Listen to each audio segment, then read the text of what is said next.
Can you hear me? I can hear you. Can you hear me? Oh my gosh, so cool. Oh, you can hear me. Yes, I can, Mr. Patterson. I don't know what happened on the other, but I want to let you know how much I appreciate you taking the time to talk to me, sir. no problem. You're in Thailand, huh? No, I'm not in Thailand. I'm in Hayward, California. Okay, all right. Yeah, we spend a lot of time in Thailand, but right now we're here in Hayward, California. Okay, have you ever been to Pattaya? To where? Pattaya Beach? I've been all over Thailand. I've been traveling to Thailand for years. Been to I Pattaya. There's not many places I haven't been, from north to south. I've told a story a couple of times about my travels in Thailand when I was in the Marine Corps, and it was very interesting. It was 40 years ago, and I'm still getting over it. Well, you don't need to talk about your stories because I know they're all X-rated if you've been to Pattaya. Yeah, somebody, people, if they ask me to describe Pattaya, it's beer bars and girls. Yeah, it was pretty crazy, and I won't bring up the crazy stories, but let's just say that I've heard them all. Yeah, the way 40 years ago was kind of crazy. Well, anyways, I appreciate you taking the time, and if you don't mind, I'm going to talk about a little bit about how you got into BMX industry and your company and your impact on the industry in general, and that's how I would think if it's cool with you. Yep. So I believe that Patterson started in '78, correct? About that time. I know Speedo was the precursor for Patterson. What was Speedo? Was it just like a team or was it a company? Right, you guys didn't make bikes. No, Speedo was they manufactured forks, and they didn't make any bikes. It's a long story on that. Some of the stories I don't want to get into because I don't want to say negative things about other people. But I put some money into Speedo, and it didn't work out. We can leave it at that. And at that point, we started Patterson Racing. Got it.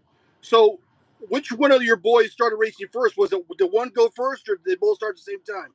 No, Brent started first, and that was not in '78. I mean, that's not when we started. I mean, he started before that. But Brian was playing Little League, and then when he saw Brent racing, he wanted to start racing. And we said, my wife and I said, no, Brian, you can't do it now. You can do it when you're finished with baseball because you made a commitment to a team, and you've got to stay with the team. And after that, you can decide what you want to do.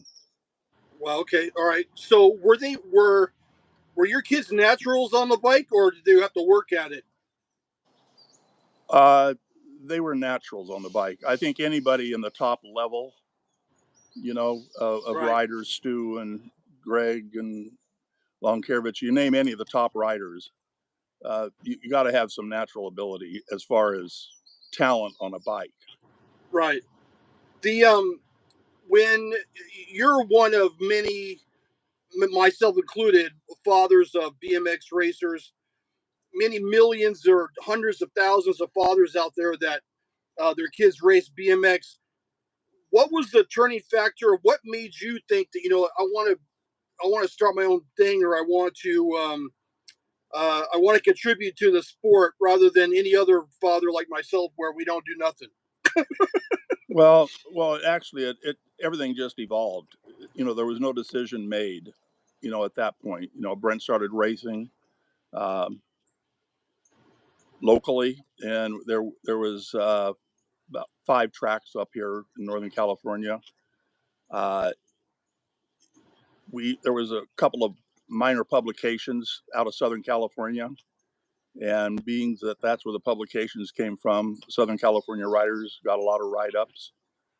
So Brent wanted to race competition, and so we made some trips down to Southern California, and that was kind of really the start of it, because it was pretty exciting for the kids at that point in time.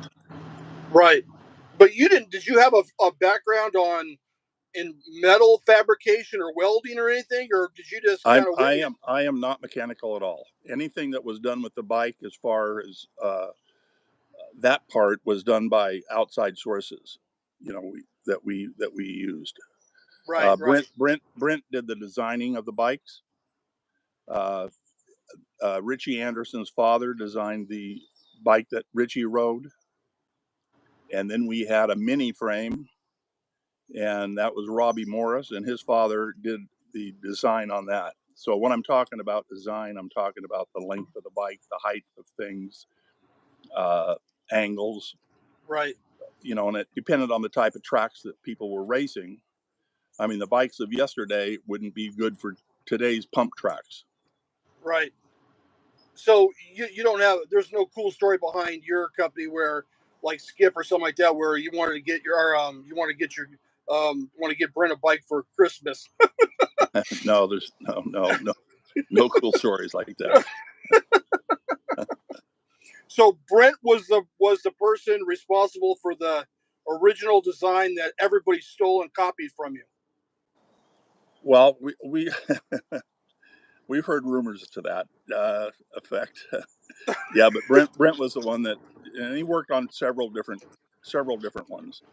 Actually, when you're talking about welding and making angles, you know, he started on a Schwinn Stingray, and he had a friend whose father did welding.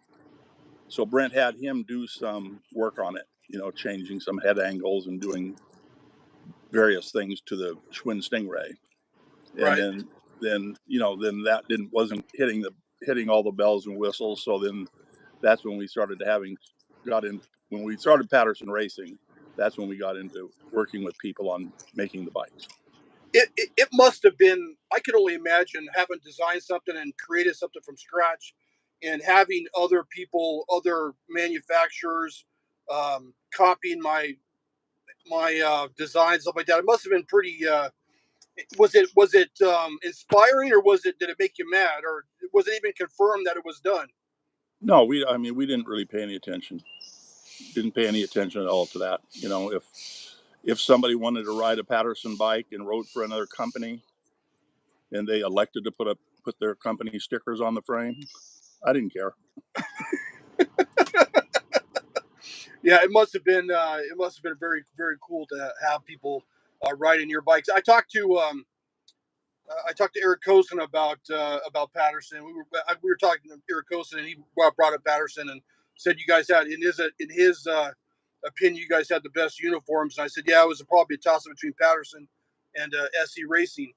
Do you have when you're running a company, are you constantly on the cutting edge trying to improve that design that people were stealing from you, or were you pretty much content on a daily basis, or what was your outlook on that, trying to improve? No, we weren't on the cutting edge of any of that. We still had the fire equipment company, which we still have today. Right. Back in those days, it started in 1974. So that was really the main force. That was what supported Patterson Racing. Right. Right. The I'm it must be, I look back and when I raced, I raced back in 83 to 86 or 87 or 86, and it must be pretty heady to have. You're the only family with 3 members in the Hall of Fame, right? That I know of. Well, that from what I know of, yeah, probably. Do you guys have your own wing or something like that? Maybe. What did you do you remember what you gave the? I think you went in '92. Do you remember what you gave the Hall of Fame, or do you remember anything like that? We got various things, just small stuff, you know, number plates, and I don't know what all it was that we gave them to use, but I haven't even been back to the new Hall of Fame yet at all. So. Oh wow! Yeah. That it seems like you guys might even have your own wing there or something like that. No, we're not on that level. Do you guys do you have any secret stash prototype stuff in your garage that will never see the light of day that you're saving for your great grandchildren or something like that? Anything really cool?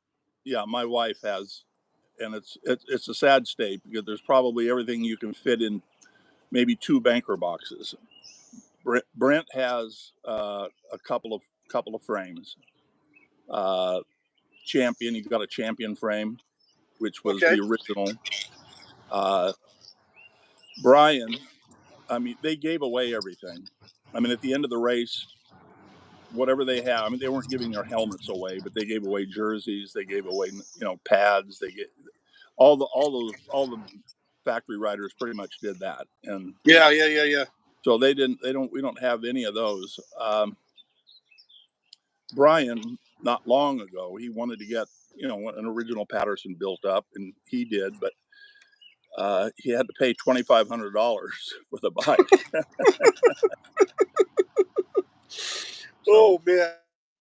Buy your own bike back. I've lost.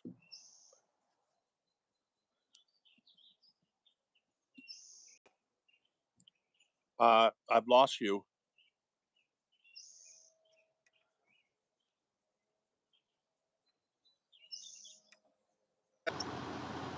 I lost your sound. Can you hear me now? I hear you now. Yeah. Okay. All right. I didn't hear anything that you were saying. Oh, okay. I was just saying that I saw Brian at Dirty Fest on the first year, and he was still pretty nimble for a man his size. And I'm big, but he's bigger than I am, and he could still he was still throwing it down at his size. So I was very impressed. Well, he's in great shape, and yeah, he wouldn't go all out.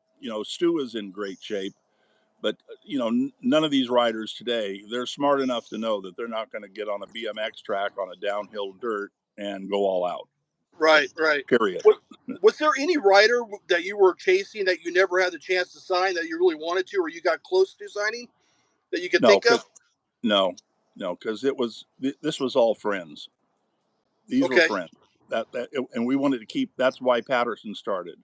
We wanted to keep the friends together, and no, so there wasn't. It just so happened that the riders and the friends, they were good riders. They were good riders.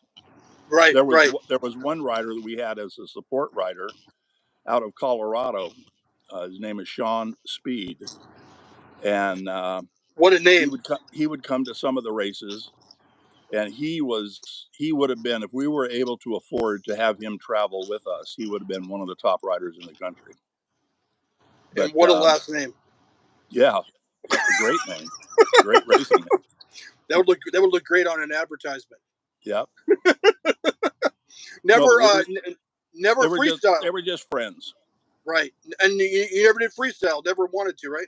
No, that wasn't BMX. Yeah. No, you were never even tempted. Nothing. You never even thought about it. That's cool. Never entered the mind. You and Jim, same thing. No freestyle. Well, hey, you got people like Bob Harrow, and he did excellent in it, and so he did. That's where it belongs, is with those type of people. Right. Hey, I was always wondered, like, when you're the guys that ran the companies, like Jim and Skip and these types of guys, did you guys always hang out at the National, smoking cigars, drinking brandy, in a room somewhere, deciding the future of BMX? Well, I didn't. I mean, I wasn't hanging out with Was there a friendly camaraderie, or was it always at each other's throats? No. Everybody was friends. Yeah. Everybody was friends. So if you met somebody out there, we were friends. That's cool. The that's always cool, because I always had this illusion that you guys were always, there was industrial espionage, trying to get each other's designs, and trying to outdo the other, and that type of thing. So it sounds like that wasn't the case. That's cool. No. You're very hard to get. Patterson does not have a Wikipedia page that I could find. Yeah, they do. I mean, if you look up, if you look up Brent or Brian, I think even myself, you'll see things on there on Wikipedia. So all that really says is that you guys closed in '85 due to manufacturing issues. Is there anything you could elaborate on, or what was the manufacturing issue that you'd like to share, or you want to keep that close to your vest? Right at the vest, even below it. What And one more. So, was there an issue with a truck? Was that did I read something about it? There was a truck issue with Richie or something like that, or no? No. There was Ronnie Anderson, his brother. Okay. There was he had a situation with. But that was rectified, I would assume. I don't know what association, but one of the associations. Okay. All right. Cool. The I was always. What do you have go looking back at your time in the BMX industry and that's everything? Do you have one situation or one occurrence that you look at, you like that's what Patterson was all about, that you're really proud of, that you want to, your legacy would be? Do you have anything like that that you could think of? No, I basically, I think we had a good team. We had good riders. They were highly respected. That's what we wanted. You wouldn't be wearing the uniform unless you could represent Patterson Racing and the sport of BMX. I mean, we had other people that wanted to get on, but that particular criteria, a couple of them didn't come close. Right. I don't care how. Now I lost your sound. Got rid of him. Okay. You still there? Yeah. Okay, I lost your picture, but just keep talking. Oh, you lost the picture? I lost your picture, but don't worry about it. Keep talking. Yeah. So, I just wanted to, from a rider standpoint, from a fan standpoint, say thank you very much for your contributions. I appreciate you taking the time talking to me. And since I lost your picture, and I appreciate you joining me from Hayward. And any chance of Patterson ever coming back, or is it it's a done deal? No, it's a done deal. It's a done deal. It's never for sale or nothing like that, right? It's never going to be for sale or never going to resurrect. Well, that was then, and this is now, right? And that's the way Brent looks at it. That's the way Brian looks at it, and that's the way I look at it. I mean, it was good times in a good era. We don't need to relive the past. We got a lot going on now, and that's where we stand. Words of wisdom from Mr. Patterson. Mr. Patterson, I appreciate your time, and I wish you all the best up in Hayward, and maybe we'll hear some Thailand stories sometime from you. Okay. All right. We'll talk to you later. Thank you. Thank you so much, sir. Appreciate it. You got it. All right, everybody. Thank you for coming by. I hope you liked the conversation I had with Mr. Patterson and Patterson Racing. Okay. Thank you very much, sir. Bye-bye. You got it. Bye-bye.